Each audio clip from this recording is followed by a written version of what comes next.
45 ఏండ్ల తర్వాత కలిసిన పూర్వ హాస్టల్ విద్యార్థులు. మంచిర్యాల బీసీ హాస్టల్ పూర్వ విద్యార్థులు ఆత్మీయ సమ్మేళనం ఆదివారం జరిగింది. మంచిర్యాల బస్టాండ్ ఎదురుగా ఉన్న సుచిత్ర ఫంక్షన్ హాల్లో సమావేశం జరిగింది. ఈ సమావేశానికి మంచిర్యాల, కొమరంభీం, అస్ఫాబాద్, పెద్దపల్లి జిల్లాలతో పాటు హైదరాబాద్ నుంచి పూర్వ విద్యార్థులు హాజరయ్యారు. తొలుత మృతి చెందిన స్నేహితులకు సంతాపం వ్యక్తం చేశారు. అప్పటి హాస్టల్ వార్డెన్ హేమ్లా నాయక్ ను పూలమాల జ్ఞాపిక శాలువతో ఘనంగా సత్కరించి ఆనాటి అనుభవాలను నెమరు వేసుకున్నారు. పూర్వ విద్యార్థుల సమ్మేళనం కర్త జుర్రు నాగేష్ ను పూర్వ విద్యార్థులు అభినందించారు. ఉద్యోగ విరమణ చేసిన తర్వాత 45కు తనను గుర్తించుకొని సన్మానం చేయడం సంతోషంగా ఉందని మాజీ వార్డెన్ హేమ్లా నాయక్ అన్నారు. ప్రతి ఏటా పూర్వ విద్యార్థుల సమ్మేళనం నిర్వహిస్తామని ప్రోగ్రాం కన్వీనర్ జుర్రు నాగేష్ తెలిపారు. పూర్వ విద్యార్థుల వివరాలు, సెల్ నెంబర్ సేకరించడానికి ఎంతో శ్రమించామని నాగేష్ తెలిపారు. ఇప్పటి వరకు పాఠశాల, కళాశాల పూర్వ విద్యార్థుల సమ్మేళనం జరిగింది కానీ హాస్టల్ పూర్వ విద్యార్థుల సమ్మేళనం జరగడం తొలిసారని అన్నారు.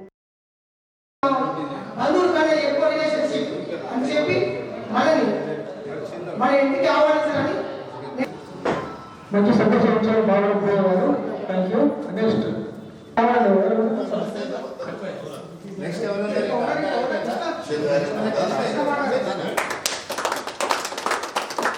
ఓకే.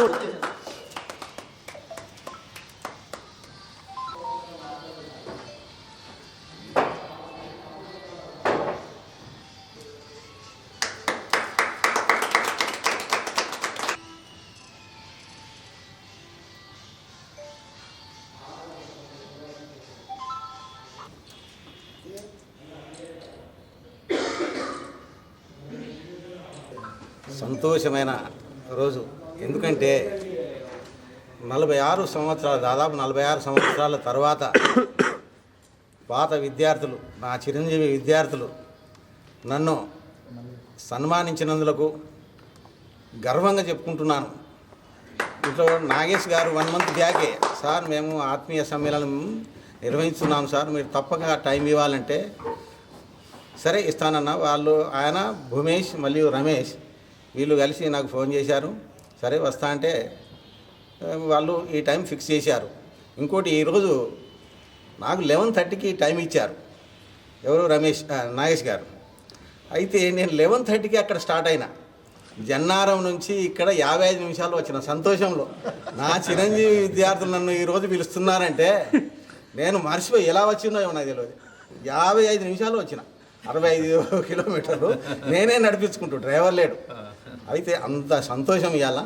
ఇటువంటి అవకాశం నన్ను మీరు కల్పించినందుకు ఈరోజు జరుపుకోవడానికి చాలా సంతోషంగా ఉంది. 45 సంవత్సరాల తర్వాత కూడా ఇంతమంది, అప్పుడు ఉన్న ఫెసిలిటీ లేకపోవచ్చు కానీ బ్యాచ్ వల్ల ఒకరు గుర్తుపట్టుకున్నాం. ఈ కార్యక్రమానికి వచ్చేసిన మా గురువు నాకు వీరమనాయక్ గారు మాకు ఎంతో సహకారం చేసేది. వారికి మాకు ఇళ్ళ మాకు కృతజ్ఞతగా ఉంటాం, వాళ్ళు మర్చిపోలేం. ఈ కార్యక్రమం వచ్చి మాకు విజయవంతం చేసినందుకు వారికి పూర్వ విద్యార్థులకు కృతజ్ఞత చెప్పుకుంటూ అదే సంతోషంగా అనిపిస్తుంది. నాకు ఇది ఇట్లాంటి కార్యక్రమాలు చేయడం చాలా ఇంట్రెస్ట్. మేము 2001లోనే మా 7th క్లాస్ గ్రూప్ది ఓల్డ్ స్టూడెంట్ గెట్ టుగెదర్ మా స్కూల్లో చదువుకున్న స్కూల్లోనే పెట్టినాం మేము. అప్పుడు అందరూ అటెండ్ అయ్యాను, హనుమత్తో పాటు చాలామంది మిత్రులు. ఆ తర్వాత అందరు స్కూల్స్ పెడుతుండ్రు, మనం ఎందుకు స్కూల్లో పెట్టాలి, ఒకసారి మన హాస్టల్ వాళ్ళని. ఎందుకంటే స్కూల్లో చదువు ఒకటే దగ్గర ఉన్నాం, మళ్ళీ హాస్టల్లో వచ్చి ఒకటే దగ్గర ఉన్నాం. అంటే మన సమయం ఎక్కువగా మన హాస్టల్ మన మిత్రులతోనే గడిపినాం కాబట్టి మనమే కలవడం బాగుంటుంది అని చెప్పేసి ఉద్దేశంగా రోజు ఆలోచన వచ్చింది.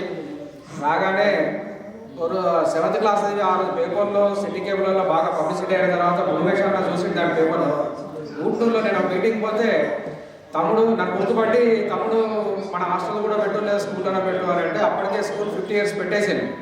ఇక మళ్ళీ మనం పెట్టి కూడా వేస్టే అంటే ఉద్దేశంగా హాస్టల్ ఆలోచన వచ్చింది. రాగానే అనుకున్నప్పుడు అన్నయ్యతో డిస్కస్ చేసిన అప్పుడప్పుడే గ్రూప్ క్రియేట్ చేయాలని అందరూ స్పందించారు. సార్ గురించి మాకంటే సీనియర్లకే బాగా తెలుసు, కాకపోతే సార్తో ఎంత హెల్ప్ చేసిండు అనేది ఇక మాకు తెలుసు. అది సార్ ఆ రోజులలో మాకు చాలా హెల్ప్ చేసిండు, మేము చదువుకోవడానికి అన్ని రకాలుగా సహకరించాడు. కొద్దిగా మేము అల్లరి చేసినా కానీ కోపడుతుంటే ఒకసారి కోపడ్డాడు. ఏరా మీ అన్న నాకు కంట్రోల్ చేసినా కానీ నేను చేయలేకపోతున్నా అని అంటుండే. అన్నా కానీ ఫస్ట్ ఏంటంటే సార్ నేను క్యారమ్ బోర్డ్ ఆడడానికి చాలా స్ఫూర్తి నాకు సారే. నేను సార్ తోటి మన మాధవ్ సార్ ఈ సార్ తోటి ఆడతాను. ఇప్పటికీ కూడా మేము స్కూల్లో ఛాంపియన్ ఉన్నా, తర్వాత మా మంచిరాడ క్లబ్లో కూడా ఛాంపియన్నే. క్యారమ్ అంటే బాగా ఇంట్రెస్ట్ సార్ వాళ్ళకి, సార్ కూడా నేర్పించినప్పుడు